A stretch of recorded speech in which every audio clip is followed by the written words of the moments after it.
Hello friends, आज हम बात करेंगे कोरोना एंजाइटी के बारे में। फ्रेंड्स, मार्च 2020 से लेकर अब तक जैसे कि हम देख रहे हैं, पहले लॉकडाउन पीरियड और उसके बाद अब जैसे अनलॉक सेशन स्टार्ट हुए हैं, कोरोना के केसेस तेज़ी से लगातार बढ़ते जा रहे हैं और उसके साथ ही बढ़ती जा रही है लोगों में एंजाइटी, डर, घबराहट। इस डर का, इस एंजाइटी का सबसे मेन रीज़न क्या है? लोगों के अंदर जो कोरोना से रिलेटेड डर है, उसकी जो सबसे बड़ी वजह है वो है इंफॉर्मेशन ओवर एक्सपोजर। कोरोना से रिलेटेड हमने इतना जान लिया है, इतना हम रोज़ एक्सपोज्ड होते हैं ऐसी न्यूज़ से। पिछले 5 महीने से मीडिया हो, न्यूज़ चैनल हो, सोशल मीडिया हो, कहीं पर भी हम सिर्फ और सिर्फ क्या देख सुन रहे हैं? Corona, corona, corona. चारों तरफ हमारे कोरोना छाया हुआ है। तो एक आम व्यक्ति के दिमाग में इस इंफॉर्मेशन का ओवर एक्सपोजर हो चुका है। ये है कोरोना से डर की सबसे बड़ी वजह। एंड फ्रेंड्स, जैसे कि हम सब जानते हैं कि media is always biased. TV channels अपनी टीआरपी इंक्रीज करने के लिए मीडिया में अपने चैनल्स पर इंफॉर्मेशन कैसे दिखाते हैं? कोरोना से रिलेटेड जो एक्सट्रीम लेवल है कोरोना का, वो दिखाया जाता है। और जो आंकड़े हैं वो रेड कलर में एज अ वार्निंग सिग्नल दिखाए जाते हैं। हाई टोन में एज अ वार्निंग वो लोग बोलते हैं। तो एक आम व्यक्ति को ऐसा लगता है कि जैसे कोरोना एक बहुत बड़ी आफत है।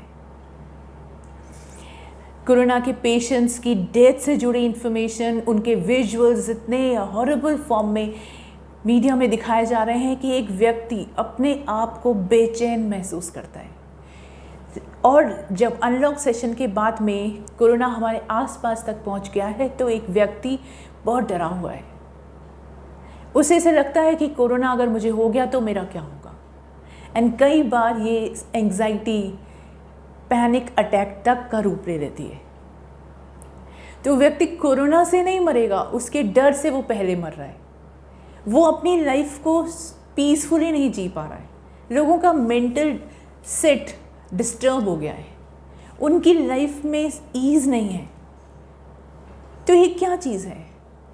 जो इन्फॉर्मेशन ओवर एक्सपोजर की वजह से एक व्यक्ति, आम व्यक्ति इस समय जो फील कर रहा है वो है, according to psychologist, perceived fear. असली फियर नहीं, जैसा उसे पिक्चर दिखाई जा रही है कोरोना की। अब देखिए, आज से पहले भी बहुत सारे वायरसेस हुए हैं, लेकिन हमारे सामने कोरोना का वायरस कैसे है? With photograph. आपने कोरोना के अलावा और भी किसी वायरस की फ़ोटोग्राफ देखी? तो एक फ़ोटो, वो भी रेड कलर की, तो हमारे दिमाग में सिर्फ कोरोना छाया हुआ है। ये जो परसीव्ड फियर है, इसकी वजह से परेशान है व्यक्ति। उसे समझ नहीं आ रहा कि मैं कोरोना से कैसे फाइट करूँगा, और अगर मुझे कोरोना हो जाएगा तो होगा क्या। तो जो दिखाया जा रहा है वही उसके दिमाग में चलता है और एक पैनिक अटैक जैसा वो पर्सन फील करता है। तो अब बात करते हैं इसके ऑपोजिट क्या होना चाहिए था। फ्रेंड्स, मीडिया में जो हमें दिखाया जा रहा है ये कोरोना का एक एस्पेक्ट है। एक जो दूसरा एस्पेक्ट है वो ज़्यादा हाईलाइट नहीं किया जा रहा है। देखिए, कोरोना से जो केसेस हैं लगातार बढ़ते जा रहे हैं। इट्स फैक्ट, इट्स ट्रू, बढ़ते जा रहे हैं। लेकिन कोरोना से रिकवरी रेट भी बहुत हाई है। और कितनी अच्छी बात है कि कोरोना पेशेंट्स अपने आप ठीक हो रहे हैं। अभी तक तो वैक्सीन भी नहीं है, तो ये कितनी अच्छी बात है। अगर हम सोचें तो हमें क्या होगा? परसीव्ड कॉन्फिडेंस बिल्ट होता है। तो जो परसीव्ड फियर है उसका एंटीडोट क्या है? उसको कैसे हम, किस तरह से हम उसको फाइट कर सकते हैं? परसीव्ड फियर को किस बेसिस पे? हम हमारे अंदर परसीव्ड कॉन्फिडेंस को बढ़ाने वाली इंफॉर्मेशन को अगर एक्सपोजर लेते हैं तो हमारे अंदर आत्मविश्वास बढ़ता है। एक आम व्यक्ति को पता होना चाहिए कि कोरोना का जो वायरस है वो बहुत खतरनाक वायरस नहीं है।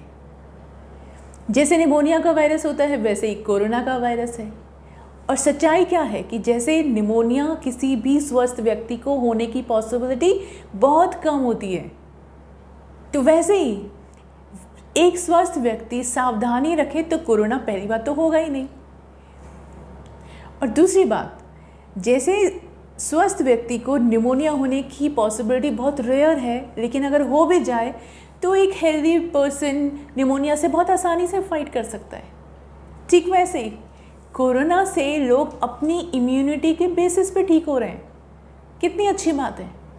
और दूसरी बात, और जो एक सबसे बड़ी जानकारी जो बताई नहीं जाती है कि कोरोना की जो सिम्टम्स हैं, कई बार तो एसिम्प्टोटिक होता है, कोई सिम्टम ही नहीं होते, और अगर होते भी हैं तो maximum time mild common cold जैसे सिम्टम्स होते हैं, जो कि हम हमेशा सर्दियों में या किसी भी सीज़न में कॉमन कोल्ड होता है तो हम उसे बीमारी भी नहीं मानते हैं। तो ऐसा ही है, सिर्फ कोरोना के जो मैक्सिमम केसेस हैं उसमें पेशेंट्स को सिर्फ माइल्ड सिम्टम्स हैं या कई बार तो सिम्टम्स भी नहीं हैं, और कोरोना होके चला गया और एक क्या हुआ, उनकी इम्यूनिटी इंक्रीज़ हो गई, उनकी बॉडी में एंटीबॉडीज़ डेवलप हो गए। जब व्यक्ति के अंदर कोरोना वायरस एंटर करता है तो हमारे जो बॉडी का इम्यून सिस्टम है वो उसको फाइट करता है और एंटीबॉडीज़ बना लेता है फट से, और वो एंटीबॉडीज़ आपको लाइफ लॉन्ग उसको बचाने के लिए कैपेबल होती हैं। तो ये कितनी अच्छी बात है कि अगर कोरोना वंस हो भी गया, आप एसिम्प्टोटिक थे, आपको पता भी नहीं चला, लेकिन अब आपने क्या बिल्ड कर लिया अपने अंदर, इम्यूनिटी एंटीबॉडीज़ के फॉर्म में। सो हमें ये नहीं बताया जाता कि कोरोना से हम बच सकते हैं बहुत आसानी से। कोरोना से बचाव करने की जो तरीके हैं वो ज़्यादातर लोगों को पता है, सोशल डिस्टेंसिंग है, सैनिटाइजेशन है, हम दूरी बना के रखें, तो पहली बात कोरोना होगा नहीं। और सिम्टम्स बहुत माइल्ड है, ऐसा भी नहीं है कि बहुत हाई कुछ सिम्टम्स हैं। कई बार फीवर होता है, कई बार नहीं भी फीवर होता है। दूसरी बात, अगर हो भी जाता है कोरोना तो आप देखिए कितने लोगों ने कोरोना को फाइट किया है बिना वैक्सीन के, बिना दवाइयों के। किस बेसिस पे? सिर्फ अपनी इम्यूनिटी के बेसिस पे। तो फ्रेंड्स, हमें हमारे अंदर परसीव्ड कॉन्फिडेंस को बिल्ड करना है, और हमारे जो इंफॉर्मेशन एक्सपोजर से परसीव्ड फियर जनरेट हो रहा है उसको मिनिमाइज़ करना है। तो आप अपना परसीव्ड कॉन्फिडेंस इंक्रीज करेंगे, अपने आप ऑटोमेटिकली परसीव्ड फियर मिनिमम हो जाएगा। और तो फ्रेंड्स, कोरोना के केस में सावधानी और समझदारी, ये दो चीज़ें बहुत इम्पोर्टेंट हैं। सावधानी रखनी है हमें, क्योंकि कोरोना के साथ में एक जो चीज़ खास है वो ये है कि ये बहुत जल्दी फैलता है एक पर्सन से दूसरे पर्सन में, और WHO के अकॉर्डिंग शायद हवा से भी। तो हमें सिर्फ अपने आप को कोरोना वायरस के कंटैक्ट में आने से रोकना है। ग्लव्स वेयर करें, मास्क वेयर करें, एंड सैनिटाइजेशन का ध्यान रखें, सोशल डिस्टेंसिंग फॉलो करें, बस इतना करना है। दूसरी बात, कोरोना के होने के बाद भी हमारा कुछ नहीं बिगड़ेगा, क्योंकि एक स्वस्थ व्यक्ति की इम्यूनिटी बहुत स्ट्रांग होती है। सो फ्रेंड्स, हमें क्या करना है? सबसे इम्पॉर्टेंट ये है कि हमें ज़्यादा सोचना नहीं है।